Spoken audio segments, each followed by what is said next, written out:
building the business turns you into a different kind of human being. Realize that failure is a part of the journey. I think there's hope out there for all of us. They say procrastination be the assassination of destinations. That's why we out here grinding with no association with haters and them other crabs trying to put us down. Pest badges in the house, boy, don't clown. Just keep your eyes on the prize, ain't no giving up. You can do whatever you dream of. Just keep your eyes on the prize, ain't no giving up. Welcome back to another episode of Pest Control Millionaire. We didn't do a lot of these in person, but we got one in person for you. It's cool. Danny, Leibrandt, welcome back to the show. Thank you so much for having me back on, Jonas. It's so good to do the shows in person. You know, I do a lot of podcasting like you, and for the most part, it's online. So it's good to actually connect here in person, actually talk like real human beings for once. Yeah. Welcome to big Escanaba. Yeah. Very big city compared to my hometown, Chicago. Yeah, it's pretty good. So for all you people that haven't heard Danny's story, we can just do a real quick recap. Brief. Yeah. I'll give a quick recap of my story. So I started out as an entrepreneur about 5 years ago, and I started trying to do like 12. Yeah, something like that. Not as young as Mike Andes when he went to college. But so I started as an entrepreneur about 5 years ago. And the first thing that really hit was copywriting. So I was doing freelance copywriting for about a year for all kinds of different businesses, all kinds of different copy. So I wrote radio ads, I wrote cold emails, I did LinkedIn ghostwriting, I did, nurture sequences and for like baby e-commerce brands and for home service companies and software companies, all kinds of crazy stuff for copy. So I had a pretty good foothold in that, doing that mostly freelance. And then my dad actually asked for help marketing for his company, and he owns a flooring business, and he just had a new website built. And even though I wasn't really familiar with websites, I mean, I did like website copy, but I didn't actually build them. I was like, Dad, I could build you a better website than this. So I built my dad a new website. I helped him with some other marketing things like his Google Business Profile and some Facebook stuff. And I realized that a lot of other home service owners must be dealing with this same thing. It's like these old white guys that don't know how to do digital marketing. So I decided to go deeper on that and was doing home service marketing. Then I met a mentor around that time, and he introduced me to the niche agency model. So he took me to this conference, the 7-Figure Agency Seminar hosted by Josh Nelson. And there were over 100 agencies there doing over $1 million a year. And just about all of them were niched down on one particular home service. So there's $1 million agency serving lawn care companies, $1 million agency serving maybe garage door companies, whatever it is. So I had a big pest control client that I landed around that time. And I was like, you know what? I like this client. The pest control market is growing. It's needed. It doesn't seem too saturated. So I'm just going to go all in on pest control. And that was about 3 or 4 years ago at this point. And now I've just decided to go all in on pest control, and specifically doing SEO for pest control companies. So my mentor actually wanted me to do all digital marketing. I found that a little too overwhelming. And I was like, okay, so what actually moves the needle for pest control? Like, how do people find and typically work with pest control companies? And I realized that, you have a bug problem in your house, you go search for a pest control company. So that's a huge opportunity, of course, to show up where people are searching. So I've gone down a super deep rabbit hole in the local SEO space. I've interviewed just about all the top people in local SEO: Darren Shaw, Joy Hawkins, Ben Fisher, Mike Blumenthal, you name it. I've interviewed them, and I'm kind of friends with them, along with other people in local marketing. That's on my podcast, Local Marketing Secrets. So I've gone pretty deep down the local SEO rabbit hole. And now I've been connected with Jonas for about the past 1.5 to 2 years. And we've been pretty closely collaborating on Pest Control Millionaires and also our book, Zip Code Kings, which released about 8 months ago. So I have released several courses in the Pest Control Millionaires program. I show up to all the weekly calls. And we have helped a lot of pest control companies together. I mean, it's like the results in the program are totally insane. We have over 300 people in there now. And it's cool to see all that we've built, and, from basically nothing like 1.5 years ago. Yeah, it's been pretty cool. Yeah. How did you meet Dennis? Yeah, so it was from building up my Twitter following. He actually reached out to me. So I didn't know much back then about entrepreneurship or business, but what I did know and what I gathered from some other people that I met is that building a personal brand is really powerful. For sure. So I actually made a post saying I decided to take over Twitter, and I committed to doing at least 3 posts a day. It was about 3 to 5 posts a day. And I basically got no engagement for the first 30 days, and that started to kick off. And I ended up getting 10,000 followers in 6 months. And like growing on Twitter is pretty hard. It's probably easier to grow on TikTok or something like that. So that was a pretty cool feat. And Dennis saw me. He mentors these other young guys. So he messaged me. We got on a call, and he said, "You're in Chicago, right?" I'm like, "Yeah." He's like, "Oh, I'll be at a conference in Chicago in 2 days. I'd love for you to come." So we met there, we hit it off, and now that was over 3 years ago. Wow, that's pretty crazy story. Yeah. I didn't know it went down like that. Yeah. It's pretty cool. Yeah, so it's 2026 or June. A lot of things have changed recently. A lot of things are changing. You got the AI world. Why don't you catch us up what you've been up to the last 6 months since we sat together? Yeah, definitely. So like outside of the Pest Control Millionaires program. Yeah, for sure. So a big unlock and a big change in the like digital marketing and SEO space specifically, which we were just talking about before the show, is AI agents. And I guess like the way I use it, maybe you could argue isn't quite agentic, but it is having AI do the work for you. So I consider that agentic. So one of the main tools that I'm using and have been using for the past 6 months or so is called Claude in Chrome, and incredibly powerful. It's very similar to like an OpenClaw, or Google is going to release something like this for Gemini by the end of the summer. So this is like a fairly recent development. And what you can do is have the AI actually control your screen. So a lot of people talk about ChatGPT or Claude or whatever, and maybe they have it generate an email or come up with marketing ideas. But most people don't know you can actually have the AI do the work for you. This is an actual breakthrough, and most people don't know about this. So I've been diving pretty deep into that. We've been using it for our client sites and even for our Pest Control Millionaire site. Like I've been using Claude in Chrome to repurpose all of your podcasts to our pestcontrolmillionaires.com site and creating maybe all these different photos. Like I had Claude generate a lot of prompts to create images, and then I put all those prompts into both ChatGPT and Claude. And then I had actually Claude in Chrome decide which of the images that were generated was better. So Claude and ChatGPT generated the images, and they generated the prompts to generate those images. And then Claude went through and picked which image was better, ChatGPT or Claude. So it's doing basically all the work. It's almost more just like you're an AI manager now, but it's not like tools anymore. We've kind of evolved past that, or at least that's where things are now. Yeah, it's pretty wild just sitting down there in front of the screen and watching it work. It's yeah, really cool. Yeah. In a lot of things in the AI world, as far as like SEO and everything that you're doing with the Claude that you were just showing me, how much time has that saved you?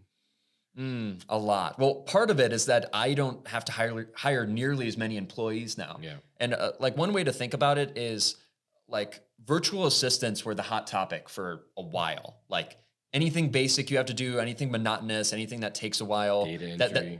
That isn't like really high level, like strategy or recording content or something. You have virtual assistants do that. Well, now it's really reached a threshold where, and why not have the agent do that? You don't need to pay the virtual assistant. And a lot of these virtual assistants can sometimes be inconsistent, or, maybe they get sick. Like they're human. That's kind of the thing is when you use robots, they don't get sick. There's like, they can work for you whenever. You can have it work for hours at a time, and it just does the work. It doesn't complain. It doesn't need an extra salary for bonus work. It just does it. So what it's empowered me to do is like my agency is literally just me and like a few other people, and that's all I need to like have a good client base. So it's definitely minimized the work, and just all these monotonous things that me or my team would have to do are just erased now. AI does them. Hold up, quick pause.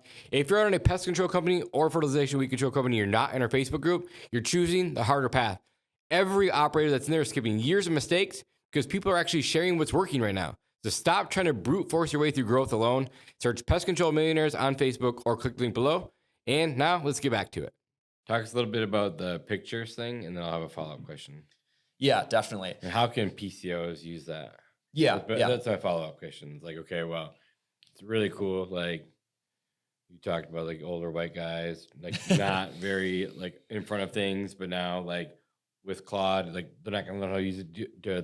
Are they better off just hiring someone to go do the Claude work, like just have this Claude agent, or should they figure it out themselves? No, they should be able to do it themselves, especially as a smaller owner. Maybe if you're 5 million plus and you have the money to expend to maybe have like a dedicated AI person or something like that. But no, I think most owners can do this themselves. And I think one thing definitely to say around image generation is a lot of people might just give like 1 or 2 sentences in order to generate an image.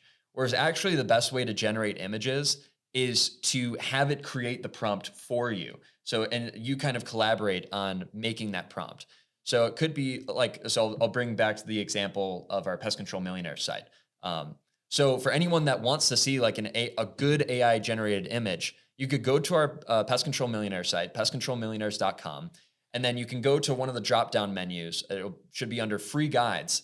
And you can click on, we have it so far on the Facebook ads one. I think we have it on the LTV one and some of those other pages. So let's say the Facebook ads one.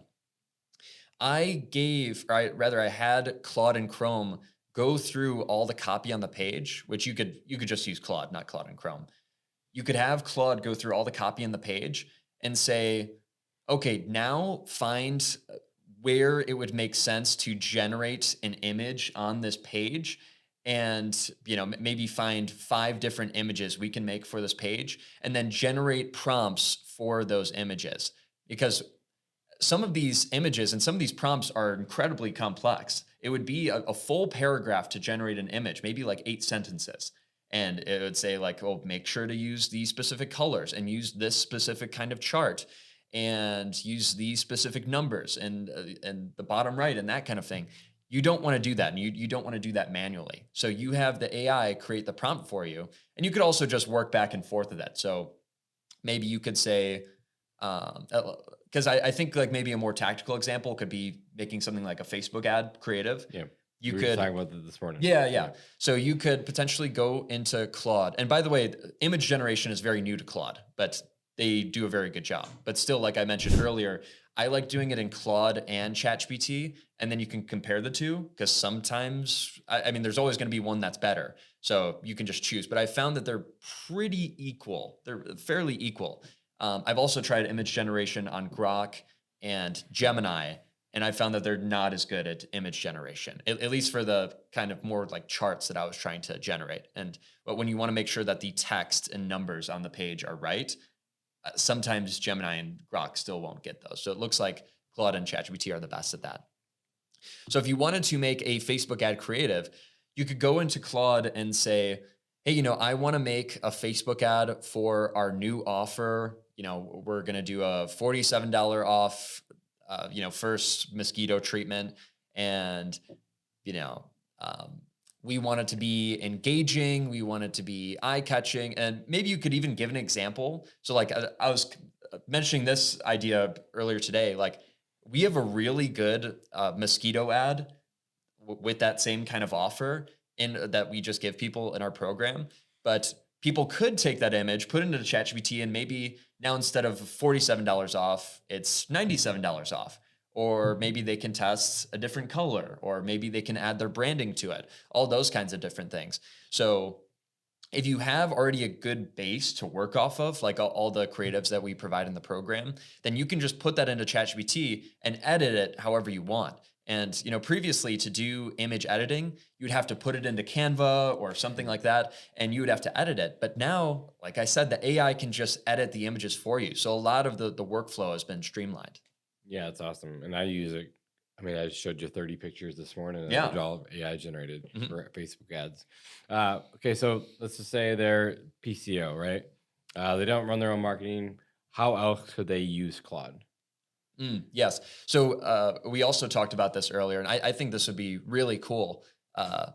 So I'll give like a little preface on Claude and Chrome, because that's mainly what I've been talking about here. And this is like the breakthrough, because person watching this, you've probably already heard some stuff on Claude and ChatGPT and stuff, and you're using it for basic prompting. But to go to the next level, you really should get Claude and Chrome. And I did it right in front of Jonas. We installed it on his computer in like a minute.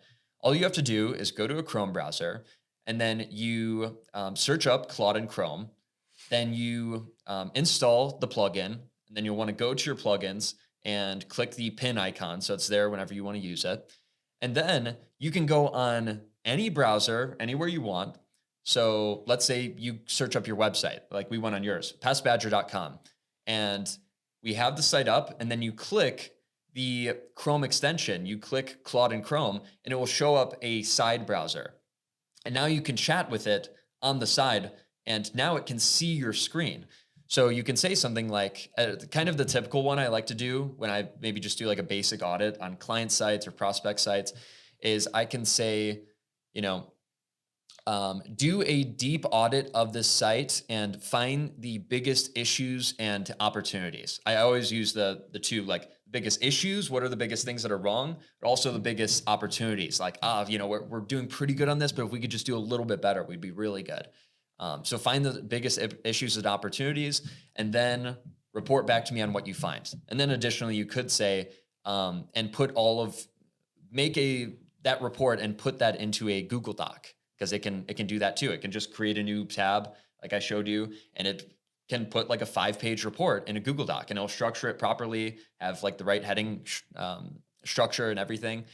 So that's a really cool way to use it, is like optimizing your site. But then the further extent of that is then actually having it implement those things. So if you are logged into your WordPress on your computer, or logged into anything, but this is just for this example, if you're logged into your WordPress, then you can say, okay, great, now go implement those things. And it'll say, with the report, it might say, oh, well, you're missing a lot of alt text. Oh, well, these title tags, you have like 5 duplicate title tags on your site.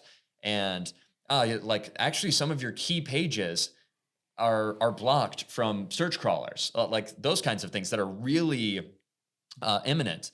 So you can literally just tell it to do those things. And maybe some things are more sensitive, and it will say like, hey, I probably really should have a person do this. So maybe you can just start with having it do the more basic, more safe things, but you can have it do most of these things, which is really cool. And then another aspect of using this is, once you get familiar with it and like kind of get comfortable with the AI controlling your screen and just doing whatever it wants to do, or not doing whatever it wants to do, doing whatever you tell it to do. Another way to use this, which I haven't heard anyone really talk about, and a lot of this is only in the SEO context, which I think it is the best use case for SEO stuff, is having it do something like audit your Gorilla Desk, or audit your call rail, or audit your Go High Level. I think this is a huge opportunity, especially. And I think like the biggest use case and the biggest opportunity is where there's the most data and complexity. So this is why it's so good on your website, because there's so much data and so much complexity on your website. Like if you have a fairly big company and you've been doing SEO, you probably have over 100 pages / articles on your site. You probably have 10 to 20 plugins. You probably have, lots of internal and external links, like all these different things. So you want to make sure that the AI, or rather AI is the one that's going to be able to do all that monotonous and nuanced work better than a human. So another example, I was showing my mom this. She owns a $2 million therapy business. And I had it audit her website, and something really small was like her address was actually spelled wrong. It said boulevard instead of road. And like we were talking about earlier, NAP consistency is big, especially on your websites. You want to make sure that the address on your site is right. There are also some other things on other pages, like maybe some words were misspelled. And like I was telling her, because she was like, oh, I have to, be mean to my marketing agency again. They're always upset with me because I'm giving them revisions and stuff. I know. But I was telling her, like, look, honestly, if I was going through your site and making all these changes, I probably would have missed these things too. So it's like the AI can catch all the things that even like a high level human can't catch. So yeah, it's pretty groundbreaking. It's sweet. Yeah, you mentioned blocked crawling. What does that mean? I mean, I get the concept, but how does that happen? Yeah, so anyone like on your site can choose, or rather anyone managing your site can choose to block certain pages from crawlers. This is called Robots.txt, which is basically you're blocking it from the robots crawling it. Sometimes how this can happen is if you're launching a new website, and when you have it like set on a side server, then you probably do want to have Robots.txt on all these pages because you don't want them to index. Like we haven't launched the site yet. But sometimes what will happen, and I've seen this, where someone launches a new site and Google actually can't crawl any of the new pages because the developer or whoever didn't switch that over. So you want to make sure that you don't have Robots.txt on your key pages. You do actually want to have it on your pages that you don't want to rank or index at all. So that might be like a WordPress login page. That might be, you have like some side offer pages. With like landing pages. Yeah, landing pages. Like oftentimes you don't want those to be indexed. Gotcha. Especially like things that are at scale. Like if you make 100 landing pages, that dilutes you have a specific crawl budget that Google allots. Right. So if you have tons of pages on your site, then Google is going to be more frugal with how it's spending the crawl budget. And now your good pages aren't going to be getting crawled as often. Gotcha. So there's some pages that you want turned off. Yeah. Mm-hmm. Cool. Because like we talked about this, like the future of what it looks like with agents on the Google side reaching out to us as Pest Control.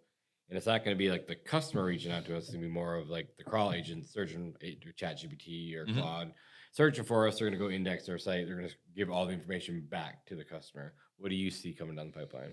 Yeah, definitely. It's going to be interesting. And I feel like I decently predicted a lot of these things. Yeah. Like when we did our show, I don't know, 8 months ago, and then maybe 12 months ago.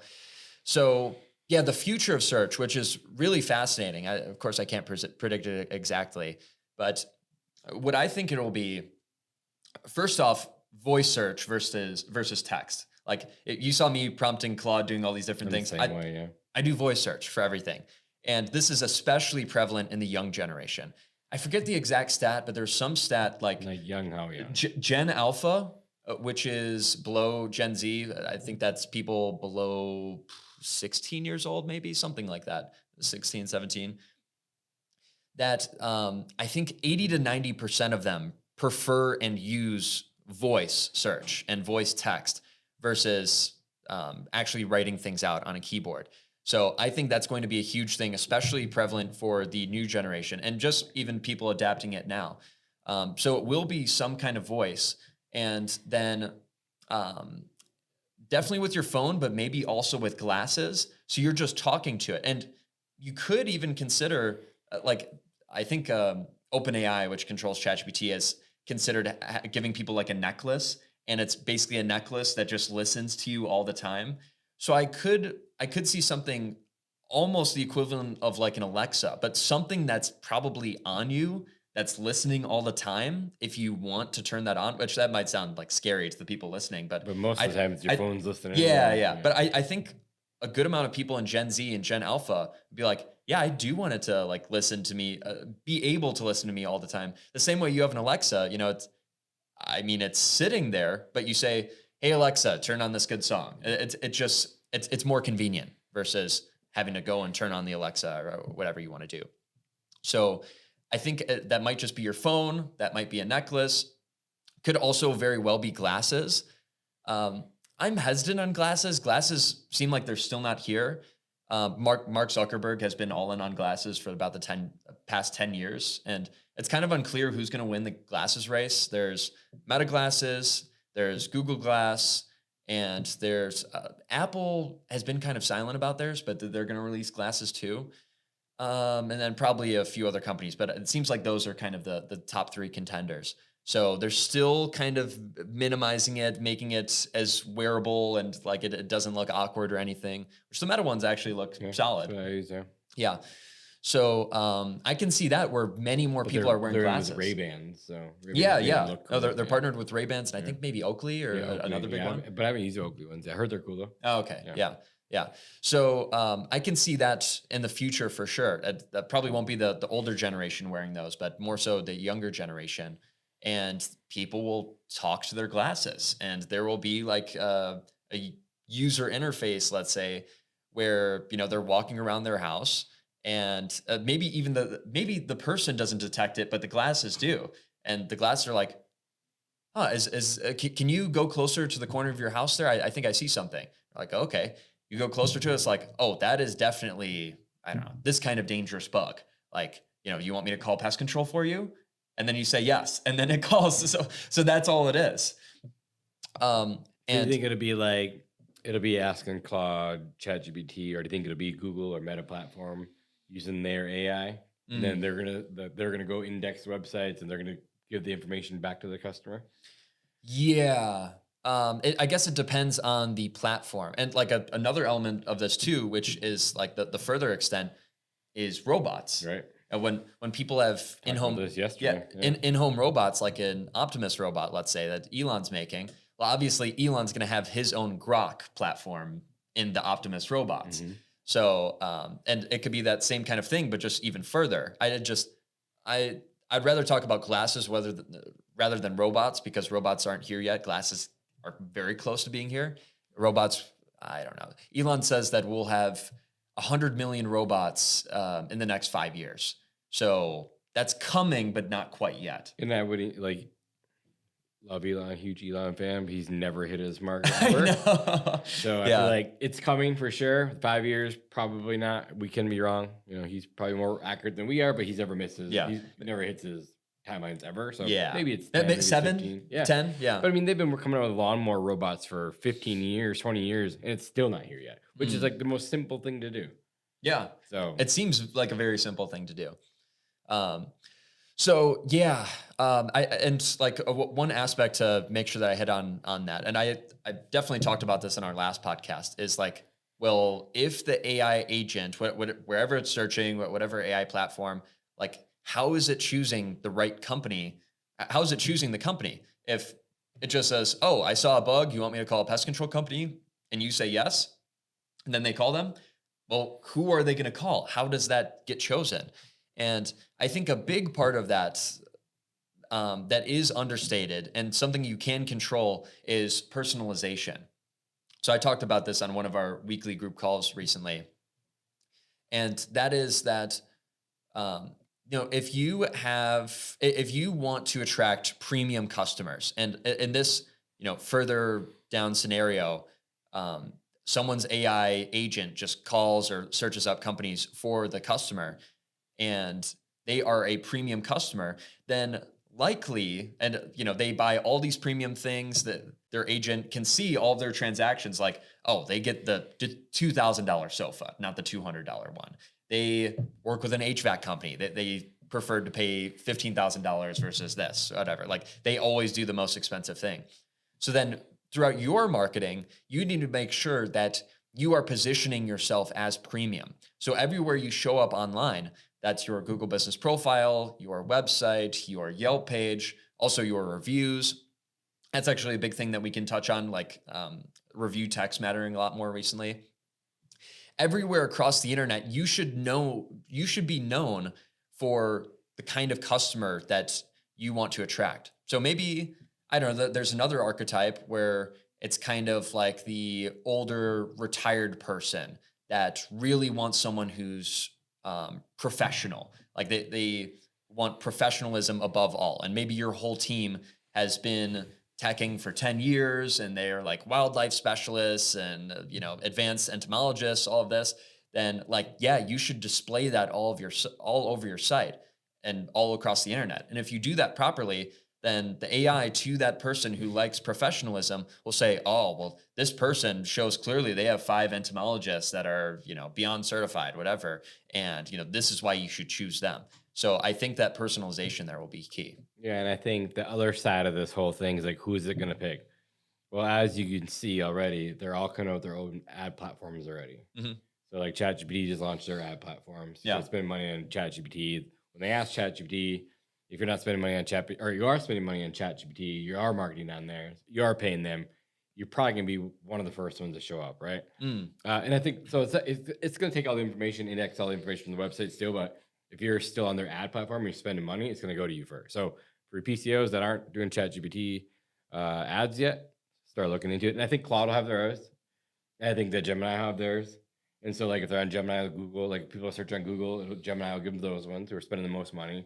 Same thing with Google Chrome, like all that. Like I think that'll play a factor too. Yeah. Like okay, so this AI agent calls, right? So they're saying that they already been testing this in California sort of last year, but they opened up to home services this year. So the AI agent is going to call 3 different customers. It's not going to be the customer calling. The AI agent will call 3 different customers and report back all the information to the customer or these 3 companies. Okay, I understand that. Like it makes sense to me. But if you're spending more money on Google, right, and willing to spend more money on Google, and you're just willing to spend more money on keywords, like it's still going to take in factor of that, because otherwise Google is going to, like, people will just stop spending money on Google ad platforms. Yeah. So I do not see that happening. And so like there's still going to be a concept of, okay, you're still spending money versus people are just doing all this organic stuff too. Like, because they're not going to want to lose all the ad revenue. There's no way. Yeah. It's billions of dollars a year. Well, that still could be through ads though. So That's what I'm saying, the ChatGPT could be shopping Agreed. through 3 different Google Agreed. ads or Agreed. 3 different local service ads or Right. whatever it is. Agreed. So I don't think it changes the dynamic too much, but yeah, people might have a lower conversion rate compared to clicks, because I would say, relatively speaking, now people, when they click, they're more likely to convert with someone versus the AI agent who is totally, I guess, rational and wants to look through all the options. So you might see that the AI agent is clicking on your ad, but it's not converting because it's looking at all the ads. But that's what I'm saying. So like that's almost like a question that I want answers to. Like, okay, so we're spending way more money on Google or on ChatGPT. Like I just wonder, like, okay, now it's gonna reach out to us. It's back to the customer. Like I still feel like that part will take an account. Yeah. So you don't want to pay for clicks, right? Like, so that's why local service ads will be really good. And I would assume in home services, local service ads will only get bigger. Right. Like it makes it so much easier for the owners. And I could see, and local service ads already have expanded. It's funny because, that they came out in pest control about 5 years ago. And for a while, it was only 2 local service ads showing up at the top. And then you could expand for more, but it was 2 local service ads, then usually like 2 or 3 Google ads, maybe 1 if not many people are running them. Then 3 Google business profile results, and then the rest organic. Now, what's been happening a lot in search is that instead of 2 at the top, I've seen many times where it's 3 local service ads at the top. Then there might be 1, 2, or 3 Google ads. And then there's the map pack. And many times in the map pack, now I see that there's a local service ad in there as well. Or actually, it's technically a Google ad, but someone's like boosting their Google business profile. Right. But there's also local service ads. And then if you scroll far enough, there's more local service ads. So Google has really been pushing local service ads. And I can see that, like, to simplify it for the agent, I can see it just using local service ads. Right. Yeah, it's going to be interesting. Like what it's, even for this year, 2026, what it's going to look like, the evolution of it all. Yeah, definitely. And the thing you mentioned, I think you talked with Matt about this, Matt Rogers, of how, I mean, it will be agents searching, because you don't want to do a Google search and spend like an hour. Your customers don't want to spend an hour looking for a pest control company and, who has the most reviews, but who has this. It's like, no, my agent knows me better than me. It's like, you pick. Like, I don't want to waste my time picking a pest control company. So yeah, there's not, like, I mentioned the personalization. I will mention one other thing. I'm not sure if Matt mentioned this. I didn't get to catch that episode yet. But one thing, this is proven. A lot of people have talked about, have you heard of LLMs.txt? No. LLMs.txt is something that a lot of people thought was for like AI crawlers, or rather just large language models. So ChatGPT, Claude, whatever. It's basically been proven that adding that to your site doesn't really do anything for the large language models, but it does do something for the AI agents. So when you have AI agents crawling your site, having LLMs TXT on your site does make a difference. And that does make you show up better for like agents crawling your site. And if you have Rank Math, which is really my favorite SEO plugin, if you have a WordPress site, you can install Rank Math, and of the list of things you can turn on and optimize, you can literally just press a button to turn on LLMs TXT, and that's it. Yeah. Pretty sweet. Cool. So what do you think the future looks like for PCOs? For PCOs, yeah, we talked a good amount about like the agent stuff and robots and stuff. I think that kind of along that same theme, that PCOs will be able to have less office staff. You'll still need the technicians because, you know, that's the actual in-person stuff, at least in the short term. But there might be a point where, I mean, you don't need anyone in your office. You can have AI answering the phone. You can have AI doing all your marketing. Now, maybe you have like a chief marketing person that's an A player and they manage all the AI stuff.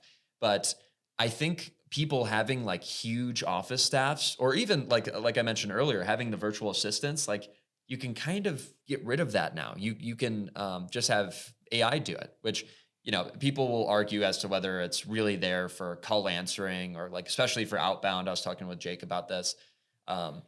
But in terms of the future, you like a lot of that office stuff and just like a lot of the monotonous stuff that you're doing, maybe like scheduling and such, like that can all be automated and AI augmented, where you don't have to spend so much time doing all these monotonous things, but instead now spend your time managing your people, coming up with strategy, making content, building your reputation, getting more reviews, like all of those things that you should have been focusing on anyways. Now those are really the only things you should do. And those are the only things that make sense to do. The AI should be doing the rest. Yeah, and I will, like, I'm a little bit older, so I'll push back a little bit. And here's a good example. So, like, Pizza Hut. They just went, I don't know if you heard about this. There was I think it was a Pizza Hut in Louisiana or something like that. But they went back retro to, like, early 90s, back to their lights, back to, like, their heritage, back to, like, having, like, more focused family nights. And remember, I don't know if you remember Book It at all. But back when I was in school, we used to read a book, right? And after we got done reading the book, we get this Book It. And when we got the Book It, we go turn it in for a free pizza. And it's like some of the best memories that I had as a kid was going to the Book It. I would take my Book It thing with my parents and going to the buffet. It was just really cool back then. One of the, I think it was Louisiana. I could be wrong with the state. That don't matter. Went back to that old style and started crushing it. So now all the other Pizza Huts are doing the same thing. And I haven't seen our Pizza Hut busy in a very long time. Like, I've said it for the longest time, like, I can't believe they got rid of this. I can't believe they did that. Like, again, some of my best memories were there. And looking to what they recently have done here, and, like, the parking lot is packed. So all to say, like, will humans eventually push back on some of this AI stuff? Like, and want it more traditional? Yeah. So it's not even so much as that, because, like, a lot of the things that I've mentioned, like, doing the SEO stuff and like optimizing the CRM, like that is a totally valid point. I agree with you. Like what I'm saying is let's have the robots do the robotic stuff. Agreed. And then let's have the humans do the human stuff. So like even answering phones, like that's one where I think like that could go either way. That could go either way. Yeah. Yeah. But yeah, like especially the like building relationships with your customers and maybe doing like local shows and, you know, getting involved with like the local baseball teams and like the local sporting events. Like those are real things that, so what I'm saying is like double down on the human things, then let AI do the robotic things. Like you shouldn't be spending all your time with like the scheduling or updating the website or whatever. And like building a good brand and reputation, like you're talking about and what you've done, that is what you should be focused on. And also that will, in a sense, be the most rare because people will try to replace some of their more human elements. Like, you know, the call answering could go either way, but like one that comes to mind is social media. Like if someone is only using like AI generated images and videos on social media, you can tell. At least right now you can tell. Yeah. And there's something about that creates like a big lack of trust. It's like, okay, well, you don't even care. Like even like people's logo, like it drives me nuts. Or truck, like again, like truck wraps. It helps. Like it helps the design. But if you just use that design, put it on your truck, I'm like, not a huge fan. Exactly. No, I agree. So all those like physical in-person things, like you want to have a really good uniform and like all the branding aspects.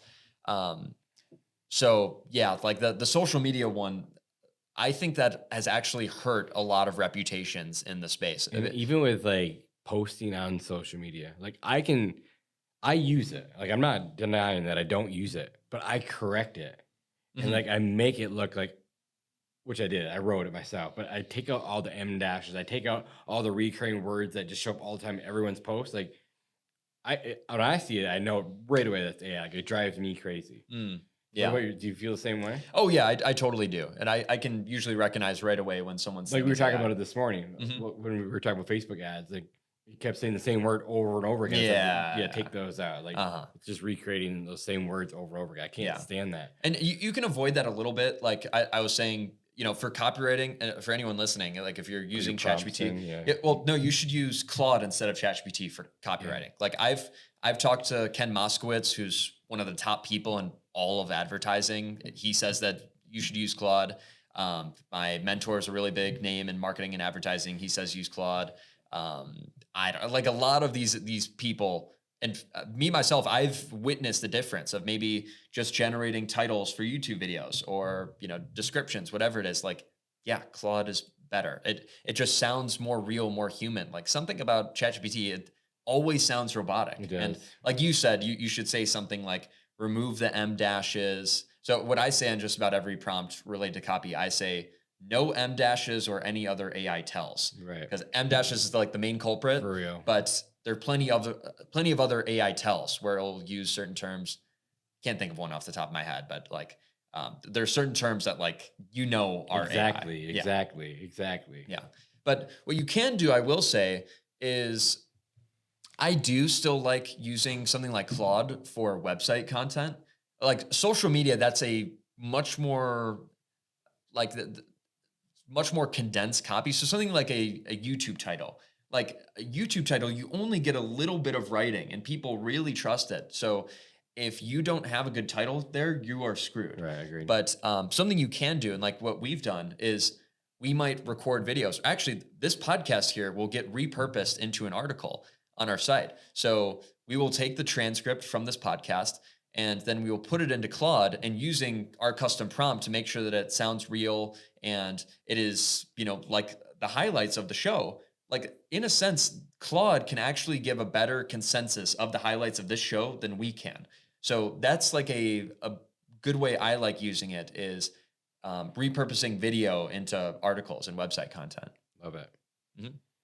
Cool. Well, it was a great show as usual. I don't know what time we're at, but we got lots more to do today. Yeah, definitely. No, this has been a great show. And thanks as always for having me on, Jonas. Yeah, talk to you soon. Yes, sir. Bye-bye.